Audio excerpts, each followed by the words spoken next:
Welcome to episode 194 of the SEO Vault. Today, joining me is Lasha from Web20 Ranker. He is the SEO department manager, so he will be able to describe a bunch of different things that are going on behind the scenes and give you some updates, especially regarding AI and how we can use it, how you should be using it, and just more information about what can happen in the future now that we have this awesome technology. So today we will also be talking about the news in general. We have some AI related updates as well as just the search generative experience that Google is rolling out. But before we get into that, so the SEO Vault, it is where we share all of the new SEO news, all of the updates that we think are important for the SEO industry. Whether you're a freelancer, a business owner, or some type of agency owner, this is pretty much the place for you to be. So we would really appreciate if you go ahead and share this to anybody else that works in the industry or across your social platforms.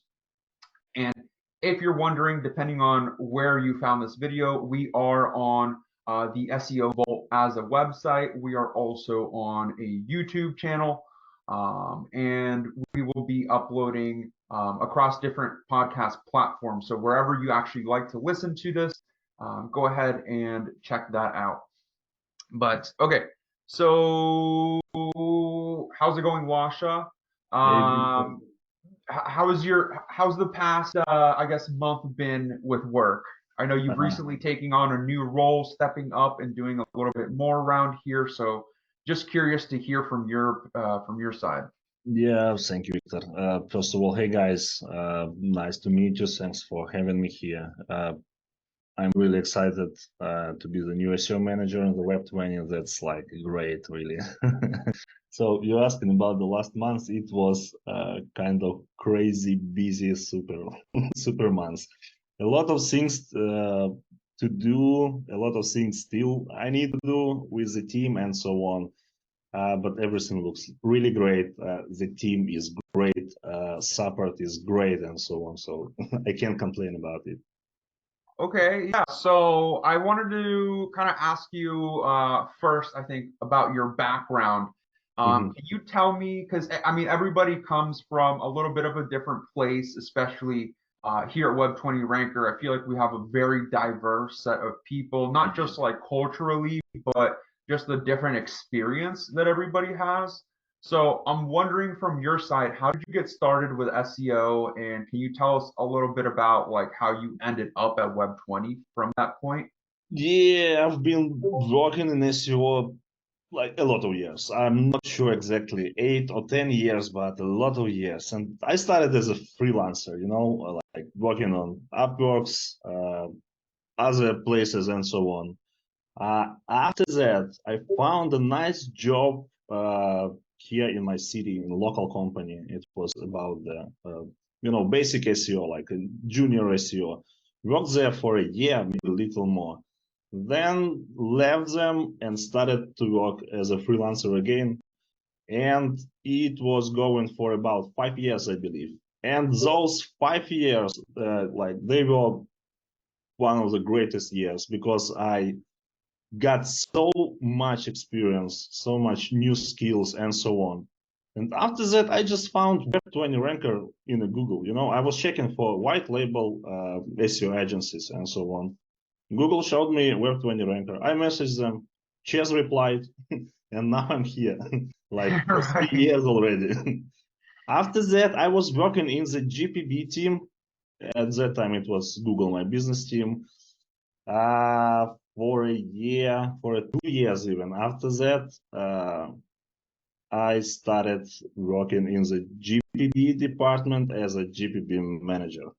And since like last month, I'm here as an SEO manager. So everything is going fine. Yeah, definitely congratulations on that. Thank you.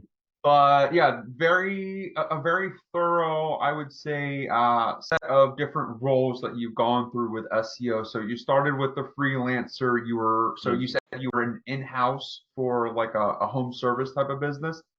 Yep, right. Okay, so you've even had that experience of working directly inside the business too. So that's awesome to hear. I that would be one thing that I probably lacked was being the in-house for the Mhm. actual business that gets ranked. That's the one thing I haven't been able to experience. But okay, so outside of that, what do you think is so throughout your experience, what was probably like your favorite part of doing all of these different roles? Like, was there anything specific about the SEO campaigns that really draws you to it a little bit more than everything else? I believe the most interesting thing is when you are building something. It can be about the team, about the strategy, SEO campaign strategy, GPB campaign strategy. When you are trying to find new way, new techniques and so on, this is the greatest part of. It's not only SEO. It's the greatest part of any job, I believe, because you're not sitting like and doing the same work like all the time.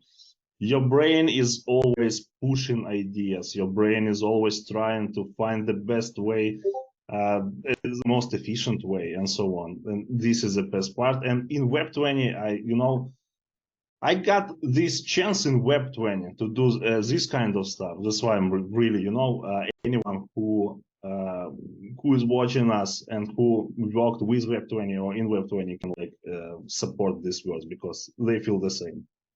Yeah, and that's definitely a great part about being here at Web 20 Ranker, both of us. There's not especially compared to where I came from before, there's no sort of situation where people are just kind of sitting and doing the same thing always every quarter, every 6 months, as time goes by, there's always changes going on. And that's Mhm. definitely, I know I've really liked that also about Web 20 Ranker. There's never any sort of stagnant strategies. Yeah. So that really helps us out as employee or team members, people that actually work here. It really helps us out because it's suddenly like way more of an interesting job than something like an in-house role where Yeah, absolutely. you're Yep. not even like leading the strategy a lot of times in those businesses. You're more so just doing the fulfillment with whatever orders you got. Right. So that's great to hear. Um, so now I want to ask, going into AI, what has been your experience? Because I know at first when it came out, it was a little bit, I know there were some big tools like Jarvis, which turned into Jasper, Hmm. and then a bunch of other people started coming out as soon as OpenAI, was released. But I wanted to ask you, what are your overall opinions over AI, and did they ever change? Because, like personally, when I first started seeing AI, I was definitely put off by it. I didn't really like the quality that I was producing, but that was also it was very different between then and now. Now that we have GPT-4, so I'm just Yeah. wondering, did you have what were your opinions when it first came out, and how did they change towards now?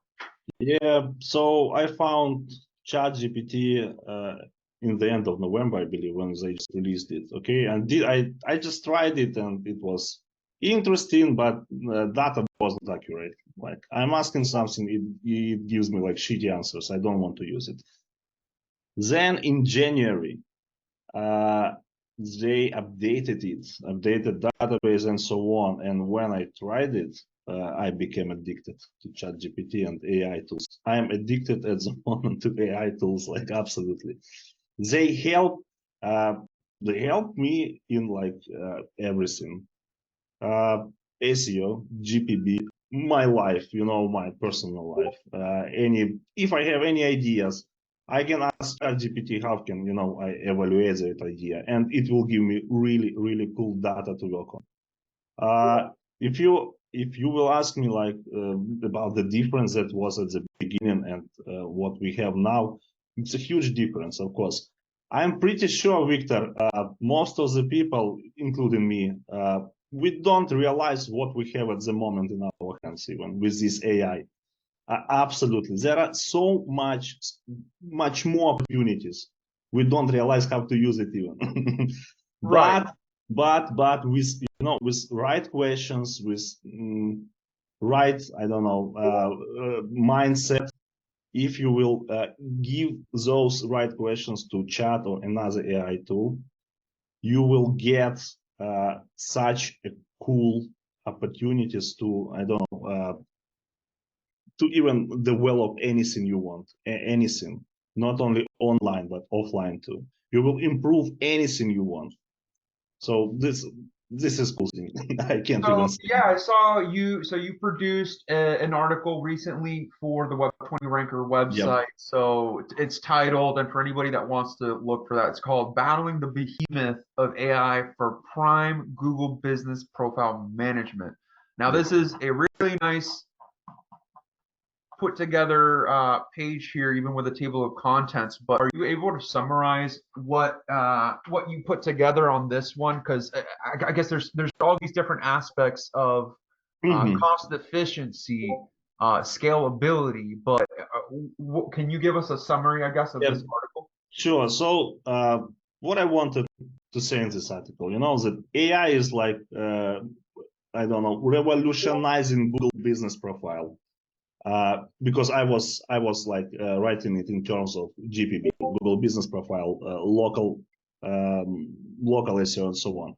So if you will use correctly AI tools, even just ChatGPT model 4, okay, it will help you to manage your GPP. It will help you to manage, I don't know, anything regards SEO too.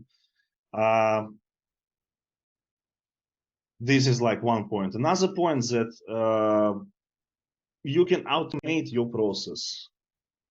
You can write content for anything, again, for your website, for your Google business profile, write content with AI tools. You can automate the processes. You can use them to analyze tons of data. What else? Let me just double check it because I forget what I put there. But yeah, Uh, there's definitely a whole lot to still yeah, build. And I know there are a lot, and you've been working with Mike. I guess we've all pretty much started to play around with the AI tools at this point, so that even if people that aren't setting the new procedures, we're still all kind of contributing to the ideas that are being put together. yeah, And yeah, and I would say for anybody listening that is kind of looking at other content online from other marketers, I know there's a lot of people nowadays kind of pushing different prompts or different like lists of their prompts that they put together. But I guess when we talk about these different steps that are in place, so we like to think of it as a bit of a procedure, not just one question and then you just take the one answer that it gives you. When we talk about when Lasha says there's still so much left that's unexplored. It's really when you start to add multiple steps, or maybe when you're adding data from multiple points into the mix, versus again just the one question and answer. So the main difference being, instead of relying on either what OpenAI, like either relying on ChatGPT or any of those AI softwares to do a lot of the thinking for you, you kind of just frame the thinking around the use case. So preparing the before you even ask any questions, you kind of prepare the AI in the one conversation to understand what you're about to do, what type of business you're talking about, and even giving it just more information. But just even thinking about that, right? Because there's a lot of people that are be lazy, just not bring in a lot of information. Whereas if you're building a database, like a knowledge base of some kind, all of a sudden you can actually bring more accuracy into the mix, because you're kind of closing off the AI and not letting it grab random stuff that could, may or may not be true. But all of that stuff, very very fun, I guess, to talk about. But outside of AI, outside of that stuff, is there anything else that has kind of grabbed your interest about the latest, anything about the latest changes in SEO? Okay, there are always some changes in the SEO. Who is up to date to news, that person will know it. But last what I saw, it was about the algo updates from Google. So if you're talking about this one, we can jump on this news. Yeah, we can go ahead and shift over to the news. Let me wrap up and ask you. Can I just, before we will start, just in general, I don't know, guys. I'm pretty sure you all noticed it, but something is going on with Google during last 8 months, maybe even a year. Google is acting like crazy. This is not always good for us because, for example, in the local, I see a lot of tons of issues with reviews, for example, with legit reviews, and they should be, for example, on the profiles, but Google removes them. Why? We don't know. Google won't give you an answer. We see the same with absolutely proper Google business profiles. They have all documentation, they have all proofs, but Google suspend them. Why? We don't know. We see a lot of drops in organic search. With websites that go always like on the top with really cool, engaging, and useful content, but now they're on the second, third page, and so on. Why? I don't know. So this is something that everyone should keep an eye on, okay? Because if you will go to the Google communities, you will see that tons of complaints from different people about absolutely different issues and so on. So this is the main thing, what is going on with Google. Everything else, I believe it will be like secondary. Yeah, that's a good point. I think everything now is kind of just revolving around AI, whether Yeah, it's the processes that we're building that are new, whether it's the implementation, I guess, that we see from other marketers, right? Like people filling up a lot of low quality AI pages and all of a sudden having, I guess, new problems to deal with than before. yeah, But yeah, that's a pretty good point. And I think even just Google as a company, or really big tech in general, seems to just be gravitating towards AI or some type of innovation there. And obviously with Google, there's a whole lot to get out of it. With other tech companies, I don't know. It's kind of like a big hype type of thing. So yeah. But definitely there's a lot of hype out there. And then I guess us as SEO marketers or us at Web20, we're kind of trying to decipher what is actually valuable from everything that's coming out. yeah, exactly. But But at the moment, for me, it looks like that Google in kind of panic, you know. So you can't figure out what would be the great decision for your website, because who knows what Google is doing with, you know, algos, with rankings and so on at the moment. so before we move on to the other segments, I want to ask you this last question. Uh, what do you think is okay, so right now, there's different factors that you can produce to improve the maps ranks for your GBP. Outside of everything that we know, outside of link building and content production and proper on page and all of that, is there anything you would say that is outside of the norm that people should be paying attention to for the future as far as their SEO campaigns? Uh, uh, SEO, or do you mean like local I guess target? within like a local business marketing standpoint, yeah. Okay, local guides.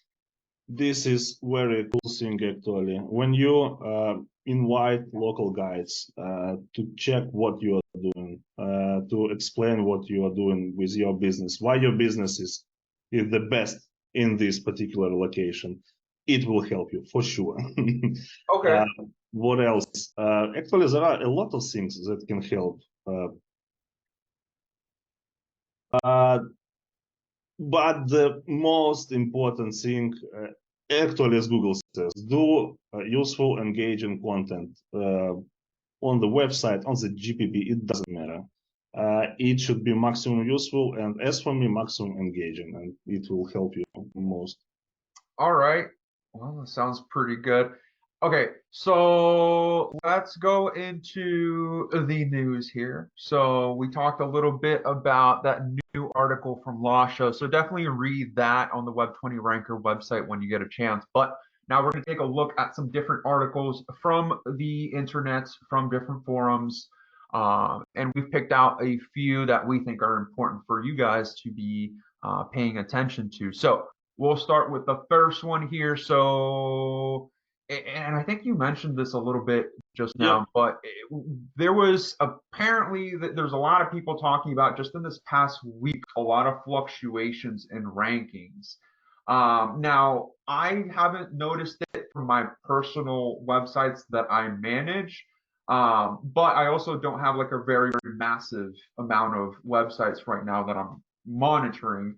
What are you seeing from your end, or from maybe just across the campaigns that we work at Web20? Did you see any sort of volatility at all?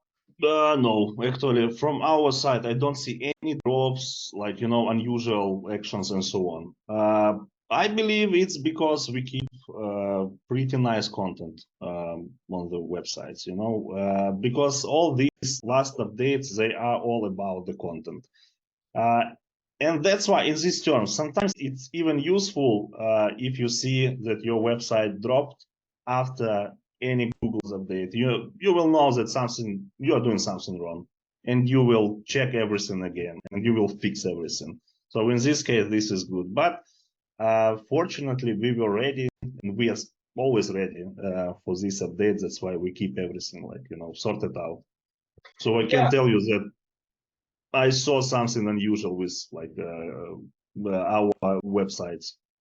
Yeah, so those are one of those difficult things where there's always going to be like a wave of people kind of just chiming in. So, I mean, if you're on forums and you see somebody complaining about their ranks, it might, I guess it could persuade you to go ahead and comment also. And I'm wondering if that's just a little bit of what we get whenever people start talking about, oh, volatility in ranks. Now, I probably will follow up and check on. I noticed the Moz volatility tracker did take a little bit of a spike. So they must have tracked some type of a niche that maybe was affected more so than another. But at least from what I've seen, and let me know if you've seen different, but I think whenever there's an actual like measured movements like that where it's actually drastic and websites are getting shifted around, it's really just been like niche specific, right? Like I know I've noticed different times where medical websites were addressed and people were complaining a lot about the rank movements. Would you say that that's pretty much the case where it's Uh, not at a yeah, level yeah, but like niche specific? yeah. This is it. Also, I can add. I remember, when I firstly saw this news, I was in touch with some guys from local community, US local community. I talked to them like how this update, impacted your website, your clients, and so on. They told me that most of our clients are local focused businesses. And in that case, we saw increases, a lot of increases in the rankings. So it worked like that for them. I can't tell you like specific niches where was the issues and so on, but about the local, it was good stuff. Okay, true. So yeah, a lot of the volatility, at least in this case, we're seeing Yeah. just their website, not actually the GBP. So that's pretty good. All right. There was an update to the Google Business Profile, so now it looks like they are allowing long form videos to play. Oh, this is So great. Yeah. yeah, so that's great news, I would say, because I've definitely had a lot of videos that I've been trying to put in there, but we always had to kind of keep it really short and concise, Yeah. which was a little bit weird because then I'd have to just chop up a bunch of videos. Whereas now it looks like we can go ahead and just throw in a longer video. Now I wanted to check did they update the actual guidelines page? So I'm looking at the guidelines page from Google right now.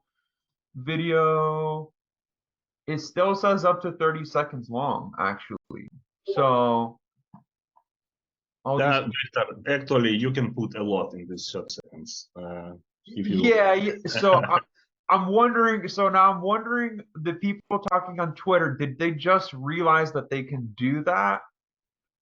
It looked, yeah, okay. So the guidelines, so the official guidelines from Google, it still says up to 30 seconds long. Mhm. It says up to 75 megabytes, and then it says basically do better than 720p, so don't put something low res in there. Now, that's never actually been a hard limit though. You could always upload like a bigger video. Uh, Uh, Not always. Sometimes Google won't allow you to do it actually. okay. I So had some cases, so yeah. okay, that's interesting. Yeah, because I've definitely, with a few instances, I put in videos that were a little bit longer, but then I Yeah. wasn't sure if I should do that. But the official Google guidelines is still actually to keep it within 30 seconds. It just looks like a bunch of people just realized that you could do that though. So that's an Yeah, interesting. that you can at least add the video. Victor, actually, I love videos. I mean, videos. This is a future of SEO, I'm pretty sure. And all website owners will have to add videos on their homepage or location page or whatever.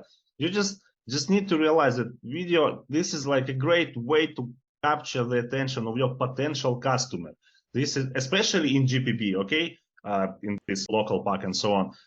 You can provide dynamic look at your product, at your service. You can't do it with a picture, with only one picture. Okay, in the video you can like tell your story to your customer.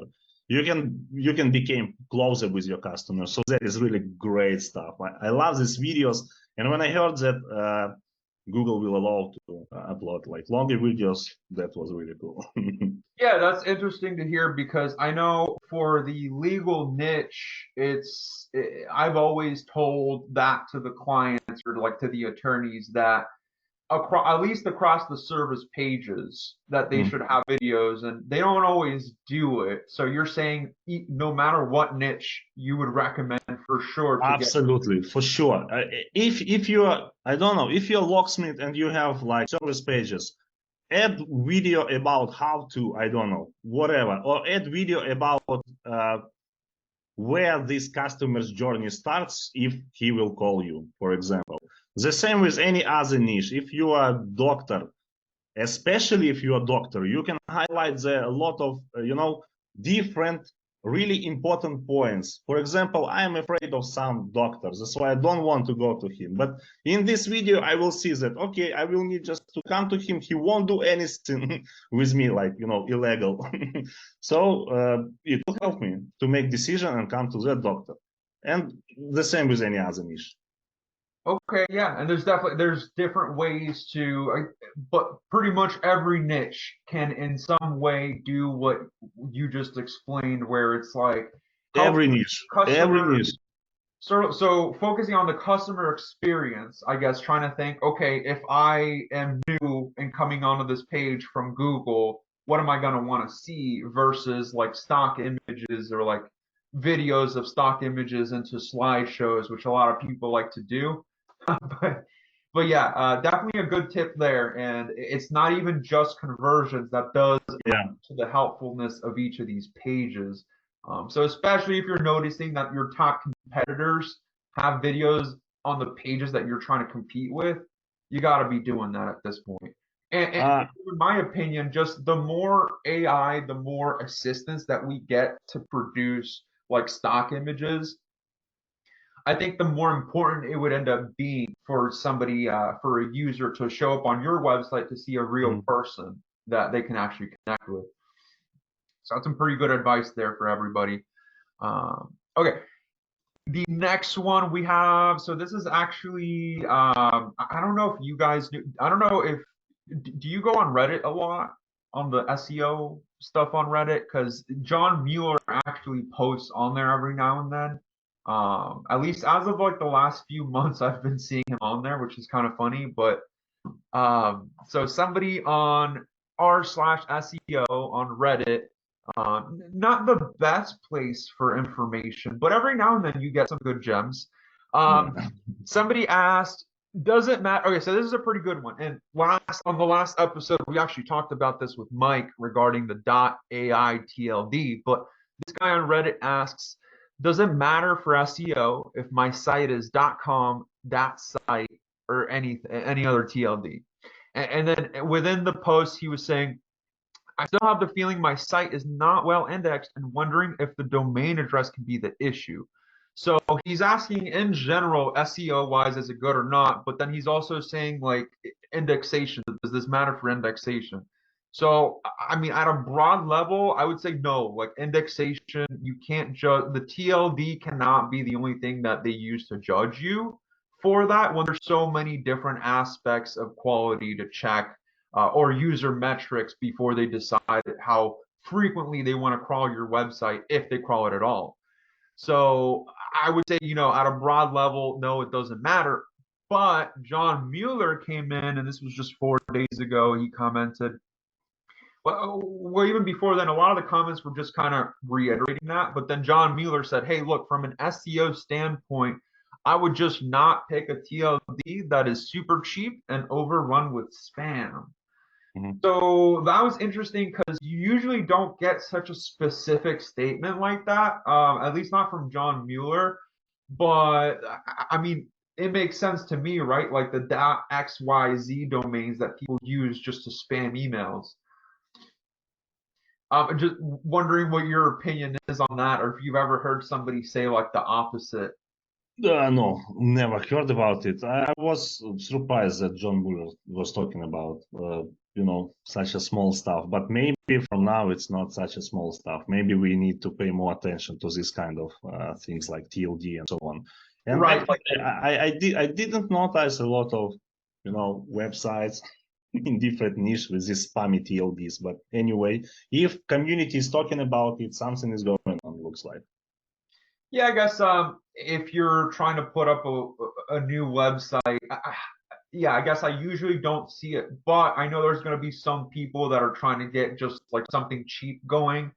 If you're doing something cheap, just know, if you get like a .xyz or something, a TLD like that, that's really just used for spam, just know that's probably not the best one for you to use, at least coming from John Mueller. Now, I wouldn't use anything spammy like that, not because of just what John Mueller says, but also just the conversion of it. It's a little bit weird for customers to see something like .xyz when everybody is so used to seeing .com for a commercial business, or maybe something super specific, like niche specific, like .lawyer or something like that. But you know, I would be more worried about the actual branding and conversion Yeah, aspect absolutely. of Yeah, it, I agree because with maybe this is a good test to do at some point also, on the Mad Scientist, where we do different TLDs and see if there's any, I guess what we would try to look for is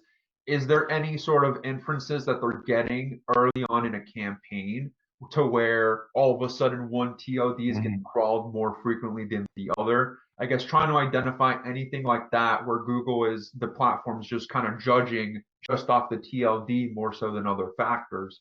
But that would be interesting. I would think, with enough solid authoritative mentions, backlinks from online, I think it really wouldn't matter. But it was interesting to see something from John Mueller just so specific. Uh, I'm wondering which niche, for example, would you pick for this test? Because it's very interesting. Because, for example, you can try to rank lawyers, and you can try to rank, I don't know, cleaning services, and it will be pretty different stuff. For example, Probably, yeah, you probably have to pick a few niches across yeah, different competition levels and maybe a few cities with different population levels also. because yeah, this like cleaning services, it's spammy niche from the beginning. That's why you can Oh, check right. it on that niche, for example. But if you want to pick lawyers, yeah, you will get more accurate results, I believe. Okay, well, we'll send that over to Mike and see what he can put together for us. But I know he's he's already working on some tests already. So we'll Yeah. see what he can do for us. All right. Okay, so this was an interesting comment here. So Google Bard can now provide more precise local results. So Google releasing an update to Google Bard that allows you to share your precise location, for more accurate results. So looking at the screenshot here, let me pull that up. So you'll get a pop-up if you're on there. And what it says specifically is you can allow it to use your location, your home location, Hmm. your work location, and just your current IP at the given moment that you're using the app. So I want to hear from you as to what you think about this, because I know for one, like the overall Google platform, it's already logging these things, right? Like on Maps, it already knows, even if you don't set your home or work, you'll notice Hmm. it'll even suggest to you. It's like, hey, is this your workplace? Do you want to set this as your workplace? Because it looks Yeah. like it's your workplace. And it'll do the same thing with your house. And again, obviously, it's always tracking your IP. And they go further too. There's a lot of telemetry going on where they're constantly pulling this information. So I'm wondering if they just kind of segmented it off of Bard, or what you think they're doing here. Like, why are they asking you now? Aren't they already doing this? No, first of all, now it's easier to do because of this update. And again, this is another benefit for the local results. Okay, and if you want to track like your local business, it will be easier for you to track it with like these kind of options in the bar. Why Google is doing it? Google is doing it because I don't know. I don't want to answer. Google is doing crazy stuff last time. Well, This time, so. well, I guess maybe it's more of like a compliant thing. I don't know, but I guess it would be nicer for them to have you opt in than people complaining about just the privacy aspect of it. That's all I can Maybe, think of for yeah, now. yep, maybe, yep, yeah, maybe this is the case. But I guess regardless, and I think we pretty much said this before in other episodes, but I think personalization of your SERPs, so better tailoring the search results based upon your user profile, seems to be what Google wants to move towards. Okay, so you will get like more relevant suggestions from Google based on this. Yeah, this is also cool. So the advancements with AI, the latest ones, at least on GPT-4, Mhm. we're seeing better understanding of user intent. So if you pair that with the amount of information that Google has on your user profile, now it can better draw inferences. It can Mhm. better draw your perfect advertising avatar, because not only does it have little bits of information of, oh, these are all the books Victor bought, these are all the games Victor bought, but Mhm. now it can understand I guess the intent, right? It can try to make better inferences versus before, where that level of understanding just wasn't there. So yeah, so I would say just the way things are going, definitely be looking for what more variety in the way that SERPs look. So if you search something and you search it with a different user profile, don't be too surprised to see a little bit more variation than Right. what we've seen before as time keeps going by. All right, so two more news topics here. This next one, and I want to get your opinion on what you think of this one, because the search generative experience. So I think not really just one news topic. It's not so much of a news topic as more of just a conversation point. But I was looking at this. I posted this on my Facebook last night, but I was looking at that new search generative experience. I signed up for it, and I was doing some commercial queries. Mhm. Now, I was doing commercial queries for a lawyer, so a local service, not like an e-commerce. And I know in e-commerce there might be better, more valuable results being provided by this new experience, but at least from the local business side, I'm not really seeing too many changes that actually add in value to the platform. I'm wondering what you think. Have you taken a look yet at those? commercial queries that this thing is pushing out? No, unfortunately, I didn't check it recently, but one thing I noticed that they're missing like these numbers, like first position, position, third position, so on. Are we talking about this news, or we are talking about something else? Because I'm a bit confused. Oh, sorry, what's that? Nah, just a second, Victor. I believe I missed this news, or maybe I just confused. And so it's Oh missing. yeah, Do you mean result counts? Are we talking about that new experience is missing result counts, or we're talking about something else? we're talking about the way that the new search generative experience kind of looks. So there's a bit of a new map pack layout. So if you want to, if you pull up my Facebook profile, you'll see a screenshot that I put up there Okay. just last night, and you'll be able to see a quick personal injury lawyers in Orlando type of look. So it's still a typical map pack. There's still it's still a three pack. There's still a map area that shows the pin for those that are physical locations. But I guess I wanted to ask what you thought about just the layout, because they have some organic search results popping up on the top right as little cards. But I guess I would say those are way too small to even show anything of value. And then if all they're doing is just pulling the title and description, I feel like a lot of the cards are just going to look exactly the same because everybody optimizes very similarly like that. And then it's right now it's pulling information from their reviews, but the only thing it does is it pulls you their review rating. So it's like I don't actually see any changes being done yet. I was surprised to see them kind of talk about this or really boast this up, where now I look at it, it's really just a bit of a redesigned layout here. It looks like, yeah, okay, I got your point. So it looks like they just highlighted, this local pack in this experience, and that's all, because I don't see like too many changes here. So yesterday, I believe I noticed one interesting thing here. Under the profiles in the local pack, there was something like they highlighted your offer post, okay? Not like regular GPB post. They highlighted your offer post, and that was something new for me actually. And now I'm pretty sure that doing offer post in the GPB twice a month, at least twice a month, will be really beneficial. Also, I wanted to test it. I mean, today, tomorrow, maybe I wanted to test it. I wanted to add kind of offer for one of our business, because we have some businesses that offer that kind of stuff, and check if it will somehow, impact the rankings or visibility at least. But I'm still on the road to that test. But this is something new for me. If we're talking about anything else, yeah, I agree with you. I don't see like anything super different from the previous version.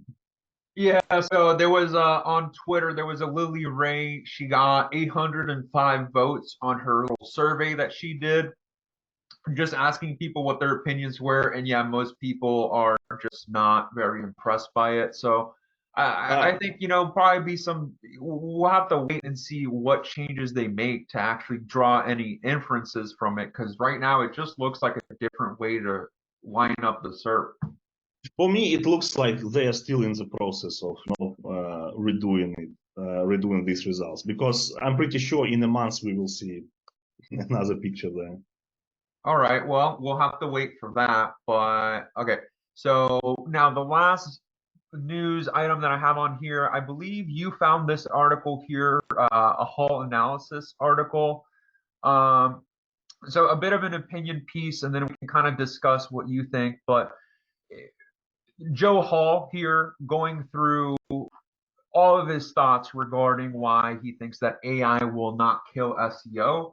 Now, I think here at Web 20, we pretty much have a good understanding of like how AI is going to help SEO, how it's going to transform things and whatnot. But there's definitely a lot of people that think that maybe SEO is dead or something like that.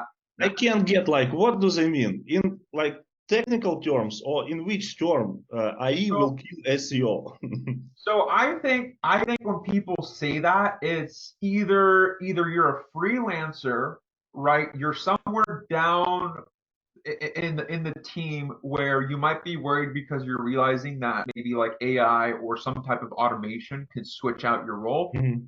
Maybe that, but also I've got to imagine if you really think that SEO is like dying, No. either you don't understand the full process or like you're not actually doing enough in your campaign, I guess, because the only way, so far it's changed the bottom fulfillment, the actual tedious work. So if that's all you're doing is just busy work and just producing pages just to produce pages, and there's no high level strategy that's kind of managing it as a true campaign, then I think, yeah, your agency might be kind of left in the dust if you could Mhm. just be replaced by a few automations connected to OpenAI. I would say if you will be fired, or if you were fired because of AI replaced you, just take that AI and like create your own job. That's all. That's what you need to know about it. About SEO, SEO is such a thing. It's super adaptive thing. Okay, SEO adapted to tons of different changes during like last years, 20 years. I don't know, and I don't know what should happen that will really, I don't know, affect SEO. So everyone will talk about SEO is dying, but for now, it's really true. SEO is dying. Have no idea what need to happen about it. So I guess, well, our understanding of SEO is better because of our experience and because of what we do. So maybe it's also just the perspective of we look at SEO as something that is always changing. There's never yeah, one way to truly define it. If you look at it over like, if you try to look at it as decades, not just within the year. So yes, so if your understanding of SEO is based upon like a rigid set of tasks to do, then yeah, like that set of tasks, that yeah. understanding, it has a time limit on it. And at a certain point that will die off, yeah.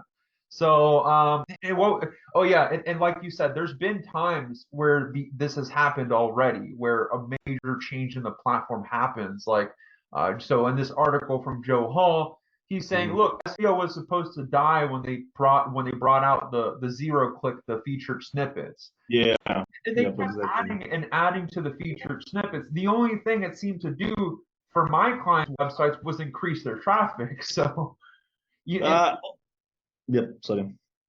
no, yeah, I guess Okay, another example, just Victor.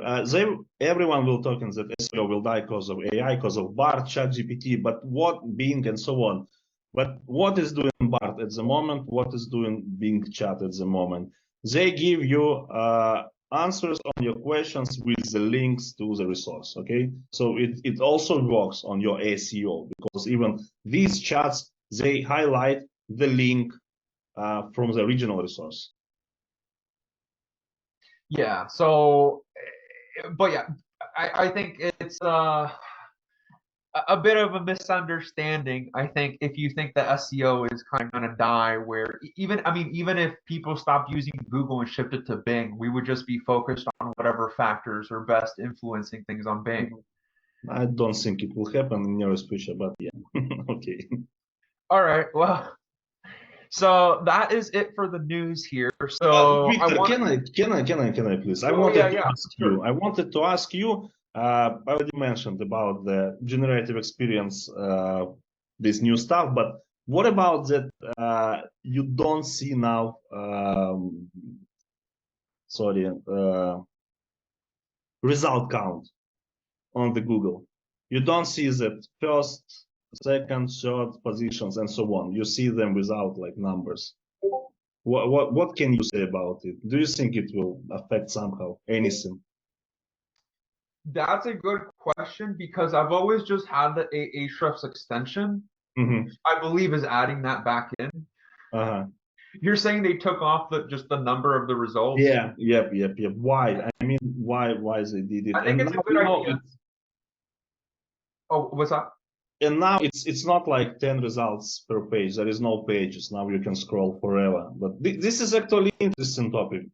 I was wondering about your opinion. What do you think about it? I think it's a good move because it is pushing people to stay on the platform a little bit longer. Mm-hmm. Now, it also goes, I think it's also needed as they make these changes, especially what we see here with the search generative experience. If they're going to switch the layout, or if the layout is not going to be fixed anymore, because it's always been the 10 results, and then they threw a map pack in there, and it was always just the same. So if it's not going to be fixed, then the numbers don't really make sense anymore. And also, it's a little bit weird to try to say, oh, this business is number one, this is number two, this is number three. Where, and sure, we might say that to our clients because we're trying to push the ranks, but to the end user, it's really odd to tell an end user who doesn't know any better, especially somebody that doesn't know SEO, and they're searching for something, they're going to think that is a definitive authoritative measure. That, and then what happens if they go and they have a bad experience with the business? So I just think it makes more sense from the user perspective, from keeping them on the platform more. So there's no longer page two that you have to click and load a separate page. No, it's you just scroll down, there you go, you're fed the data. So it keeps you on there for longer. And again, I think the numbers aren't going to make sense when you have different pieces that are listing, either the maps results, either frequently asked questions, or I could maybe think like, okay, frequently asked questions, and then there's cards for the people that best answer the questions. Whatever they're going to do, all of a sudden, I think the numbers just don't make any sense anymore. Yeah, okay, yeah, I agree with this statement, right? But I believe it's a bit more than this. For example, previously Google was blamed like you guys are not giving me relevant results from my queries, for example, because I'm asking you something and like on the first, second, third position, I see absolutely irrelevant stuff. And maybe on the fourth and fifth position, I will find what I need. So what if Google moved this, like, count, position count, so they will maybe cover themselves from this blaming stuff. Like, we don't say that this is more relevant, scroll down, pick yourself what you want. Right. Something like this. Because Well, it makes sense for me a bit.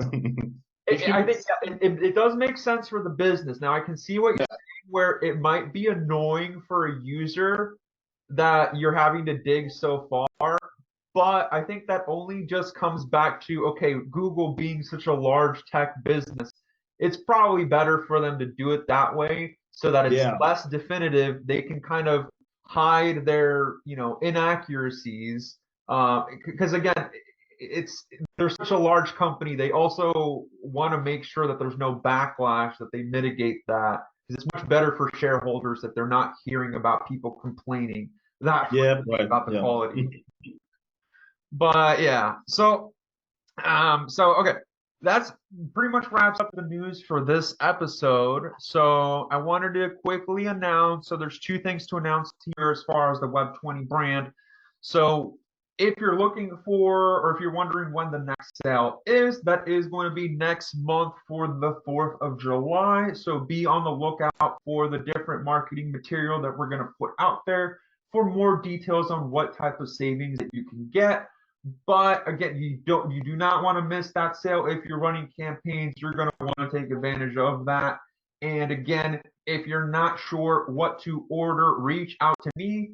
I can help you get a campaign recommendation right off of the Web20 Ranker website, and that is free for you to get the report itself. So definitely a no-brainer if you've got anybody that you still need to rank, or a prospect that might be interested in starting a campaign. Other thing, the local SEO course 3.0 should now be released on, it should now be released because we are recording this a week ahead, or at least a few days before this comes out. So the local SEO course 3.0 is now live on the local client takeover website. So head over there. All you need to do is put in an email to create an account. There is no cost to take any of the courses there. There's a lot of old courses on there that you can go through, but the latest one is the Local SEO course 3.0. So take a look at that. I think it's going to be tremendous, especially for anybody that's coming in is a little bit newer to the game. But I made sure to add tons and tons of value in there, even for people that have been doing this for a long time. So if you're trying to get all that valuable information for free, head over to localclienttakeover.com and let me know what you think, because all your feedback is definitely appreciated. All right, Lasha, do you have anything else to give us? Oh, right, Lasha did have that new AI article, so be on the lookout for that. We should be able to place that in the description also of this video. But was there anything else you'd like to send out to everybody as an update? Yeah, that was only the first article from the series of articles about the AI and SEO. So, guys, soon will be another one more specific and so on. So, thank you. Anything else to add? It was great to be here with you, Victor, and with you guys. For sure. Well, that's going to wrap up this episode. So again, this was the SEO Vault episode 194, where we share the news and the best information that has come out from the last week. And if you are looking for episodes or future episodes, they should now be coming out on Tuesdays. So be on the lookout for that. Again, any feedback you can share would be tremendously appreciated, as well as sharing this podcast with all of your friends that work in the SEO industry. But thank you so much for tuning in. We will see you again next week. Push it to the limit. Bye.